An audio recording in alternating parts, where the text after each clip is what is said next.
আজকে বাসায় অনেকগুলো গেস্ট আসবে এন্ড তাদের সবার আবদার তারা আমার হাতে বিরিয়ানি খাবে। সো যে বাবা সেই কাজ, আমিও চলে যাই ঘুম থেকে ওঠা মাত্র রান্না করে। গিয়ে দেখি বউ আন্টি সবকিছু প্রসেসিং করে রাখছে, আমি জাস্ট গিয়ে রান্নাটা বসাবো।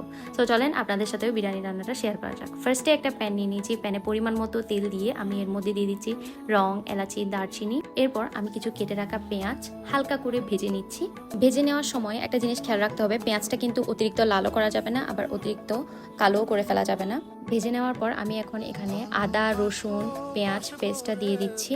দেওয়ার পর হালকা একটু পানি দিয়ে খুব ভালোভাবে মিশিয়ে নিচ্ছি।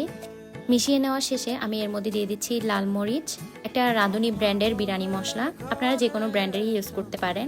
এরপর ঘরে থাকা কিছু মশলা, লবণ, এরপর 2টা ম্যাজিক মশলা।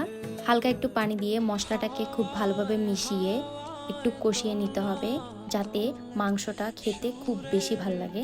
এবার হালকা একটু কষানোর পর আমি এর মধ্যে দিয়ে দিচ্ছি টক দই।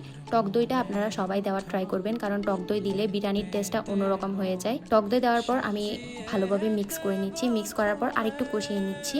কষানোর শেষে আমি এর মধ্যে দিয়ে দিচ্ছি আলু দেওয়ার পর আমি দিচ্ছি এর মধ্যে মাংস দেওয়ার পর খুব ভালোভাবে এটাকে মিক্স করে কিছুক্ষণ আবারও কষিয়ে নিচ্ছি।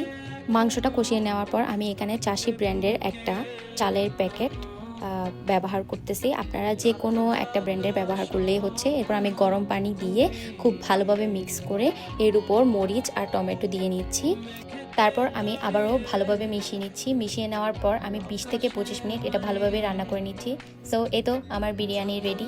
দেখতে এত সুন্দর, সবাই মাশাআল্লাহ বলতে ভুলবেন না। দেখতে যেমন সুন্দর, খেতেও অসম্ভব মজার ছিল।